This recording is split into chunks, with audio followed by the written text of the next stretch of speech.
chatter over the weekend, little chit-chat over the weekend, that indicated that there are a four-pack of teams that are attempting to acquire LeBron James. Now, those teams are, in no formal order, the Dallas Mavericks, the Golden State Warriors, the Cleveland Cadavers, and the Clippers, supposedly. So that story came out. Those teams have emerged as possible suitors for LeBron James. That happened over the weekend. Now, those four teams, if you believe the chatter, if you believe the internet chatter, those four teams contacted LeBron's consigliere, right? His buddy there, Rich Paul, who is if you want to talk to the mob boss, you got to go through the consigliere, and that would be Rich Paul. And that is where we are right now. So let us discuss the question for the panel, the Blue Ribbon panel.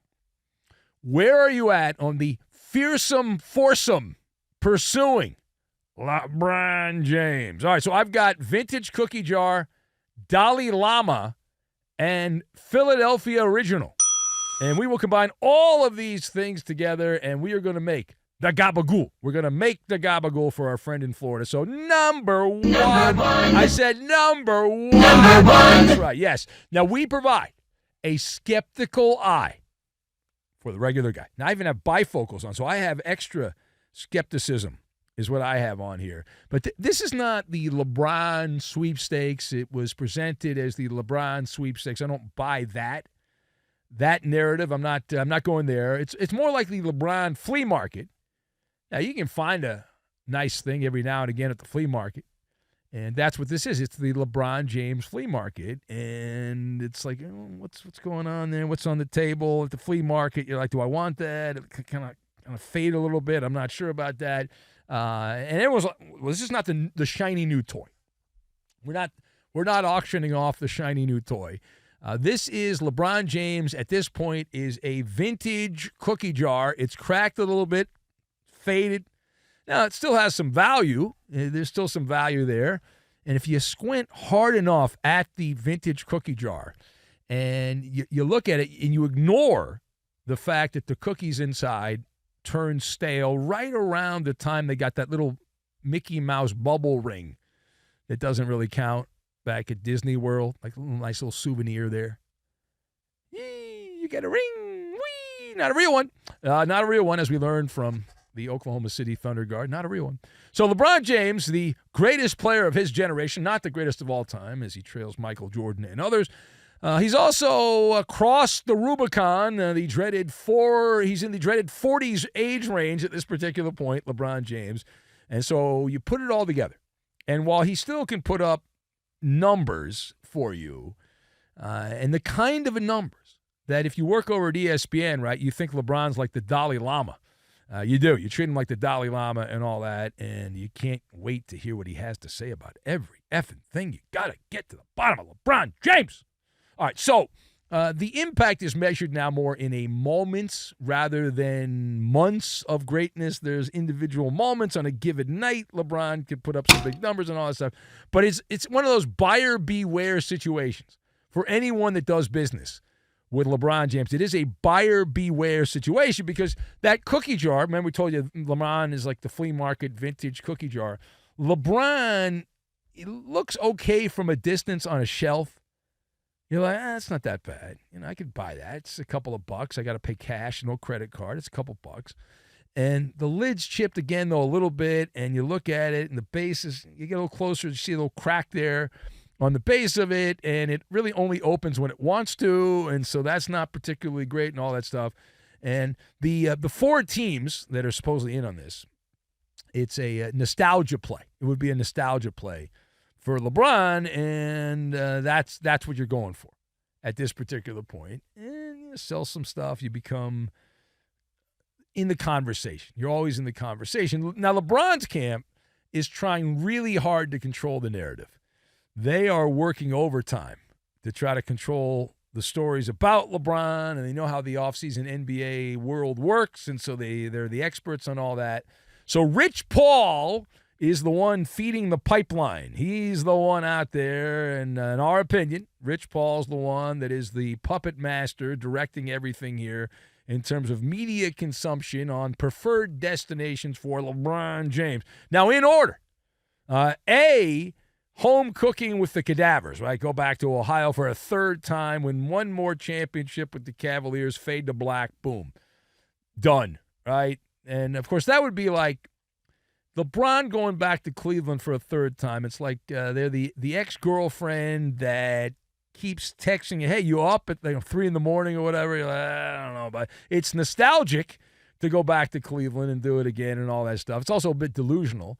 Then I would say the old Geezers Club, which would be the Golden State Warriors, hang out in San Francisco, and you got Steph Curry on one side, Draymond Green on the other, Jimmy Butler, Jimmy Buckets is still there, and LeBron and Draymond can do podcasts together. They could fire Steve Kerr and hire some podcast guy to coach the Golden State Warriors like the Lakers did for LeBron, and they'll get along good, LeBron and Draymond Green, until they try to hijack the clipboard from whoever the coach is, whether that's Steve Kerr or somebody else. Then it's going to get ugly. And then you've got the reunited, it feels so good with Anthony Davis to go to Dallas and then stick it to the Lakers as a Maverick with Anthony Davis and Kyrie Irving and all those injured guys that are on the Mavericks right now. And they, instead of Taco Tuesday, they can have Tex-Mex Wednesday in Dallas, Anthony Davis and LeBron. How great would that be? And, of course, we all know LeBron would prefer to play for the Clippers. Everyone wants to play for the Clippers. It's hip to clip.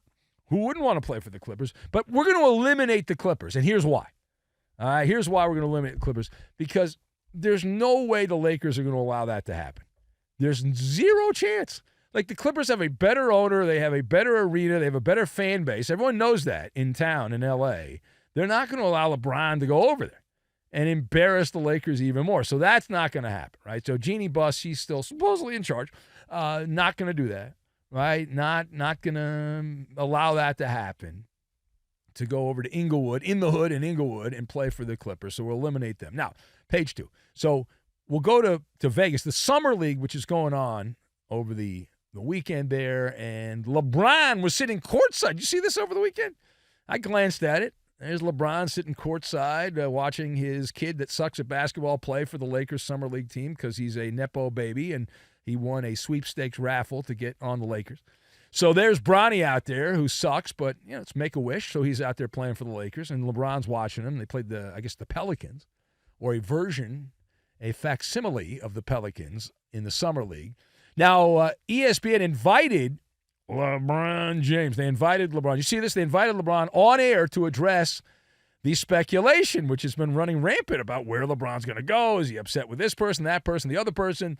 And so LeBron, did he say, yes, I will go on television, I would like to talk, B, I have nothing to say, or C, no comment?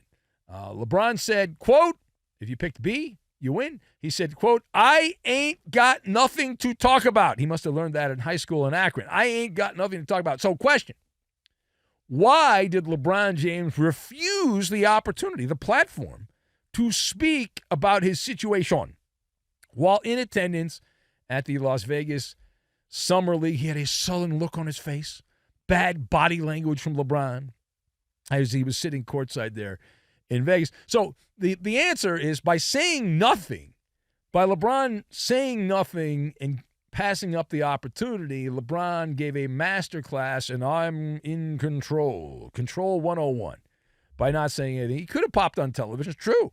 He was given the opportunity, he was given the platform, LeBron, to jump over there on television and pretend like everything's good, and he chose not to do it. He had ESPN essentially throwing themselves at him, and just again, he said, "I'm not doing it. I'm not going to go there." And he missed the opportunity, right? The old Dalai Lama line about you could have been, they treated him like the Dalai Lama, but LeBron, he could have taken a fire extinguisher and put out the fire, right? Take the fire extinguisher, put out the fire. But he likes the fire. It's like he's warming marshmallows on a stick in the fire, right? And so instead he worked to pour some kerosene on top of the fire, burn baby burn, and it's like a cloak and dagger type mission. You have the useful idiots. You toss out these breadcrumbs. You drop these little breadcrumbs, but you don't do it. You have somebody else do it for you. So you drop the breadcrumbs out there, and you post cryptic things on the gram and all that stuff, and you let the media do the dirty work, the heavy lifting for you, and all that. And so you don't talk because you don't have to talk, right? Other people are talking. I'm talking about you. Everyone's talking about you. Blah, blah, blah, blah, blah, blah, blah, blah, blah, blah, blah. Right? The machine of basketball content is discussing LeBron James. Now, this is the same guy that years ago had remember the 0 dark 30 shtick in the playoff run. And of course, we know that often didn't last and didn't work so well, so he stopped doing that. But he treated it like it was a ritual, like Mardi Gras for LeBron before the playoffs there. And so LeBron chose not to speak. The silence was not silence, it was strategy. That was what LeBron was doing here. And by refusing to go on camera and not using your own voice to get the message out and all that stuff, in Vegas, where you want to be seen, right? You go to Vegas to be seen, to party and all that stuff, and everything's a show in Vegas, and LeBron's part of the show, and he knew exactly what he was doing. Classic passive-aggressive behavior by LeBron James yet again. Let the drama swirl. Swirl, swirl, swirl. And that's what he was doing there. And he just sits back and watches the speculation, and it just is everywhere. There's a resonance. There's a heat. It's like coming off the blacktop there on the court, and he's keeping it cool, right? He's sitting there. He's got his arms folded. He's unbothered. At least he wants you to believe he's unbothered by everything that's going on. Now, using my Rosetta Stone, using my Maller Rosetta Stone to translate LeBron and what he meant in plain English, in layman's terms, when LeBron said, "I ain't got nothing to talk about," that was his quote. I ain't got nothing to talk about. That means I know you're all panicking about where I'm going to be traded or if I'm going to be traded and all that, and I'm just watching you squirm, and I've got an evil laugh. Ha, ha, ha, ha, ha, ha. Just like that. Right? We know the routine. We all know every man, woman, and child knows the routine. Now, the final point. Staying in Las Vegas, we talked earlier on the overnight show about the brain rot in professional sports out of an abundance of caution. Everyone must do the bare minimum. Do not go above and beyond the call of duty. Like previous generations, you do the bare minimum. Another example of that, the Dallas Mavericks have decided we are shutting down Cooper Flagg.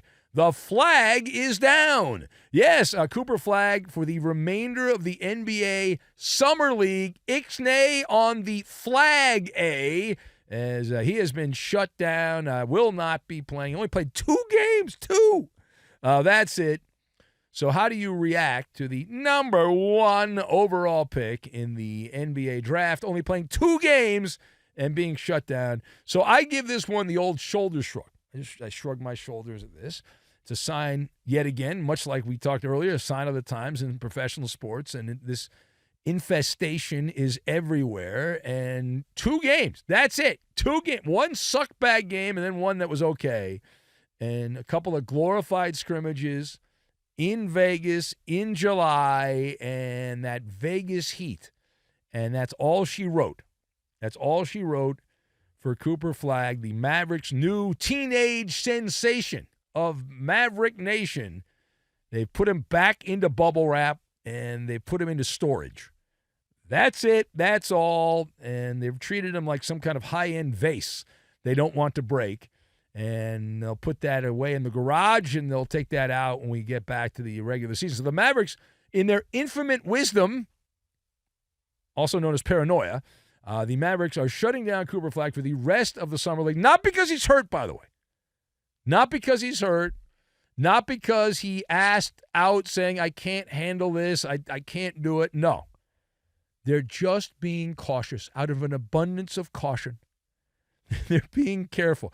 Because God forbid, a young athlete who's been, I assume, playing AAU ball since they came out of the womb there, and that they can't, I mean, just a couple of extra games, and that's too much. That's too much for the prodigy out of Maine.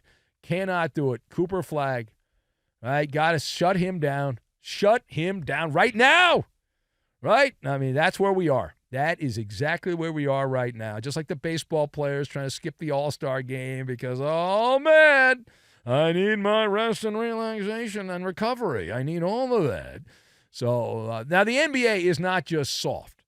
Okay, they're not just soft. They are whipped cream soft is the NBA. In fact, they're not even just whipped cream. If they were a type of cheese, they would be a original Philadelphia cream cheese. That's what they would be. The NBA and a little rice cake action on the side there and some cream cheese and Philadelphia cream cheese. That's where they are there. And Cooper Flagg is just the latest example of that. They say the Mavericks that he, quote, showed enough, is what they say. Please. How did he show enough exactly? What does that even mean? I don't even know what that means. It's a vague term. So another player that rather than try to get them up to speed where they settle into the grind, right? The grind. I remember talking to some old baseball players about that.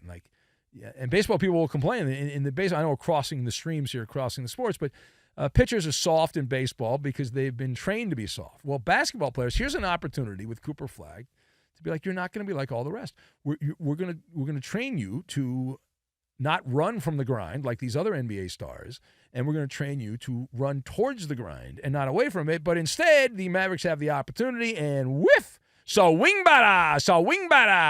That's it. So instead, they're sending Cooper Flagg, the number 1 pick in the draft, back to the lab, putting him in a test tube, some cryogenic chamber somewhere in Dallas, and he really didn't even get a real whiff of what it's all about in the NBA. And so I think he's still like 19 years old and all that stuff, and they're treating him like he's a grizzled 39-year-old veteran with arthritic hips, and his knees are all messed up, and he's had double knee replacement surgery, and that's what they're treating him like, and he's a teenager. So, again, opportunity here.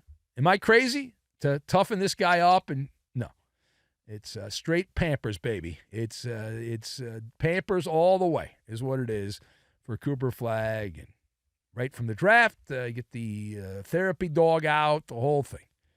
Get a nice warm blankie and a glass of milk, and there you go. So, load management. You got to get that trained early on. All about the load management.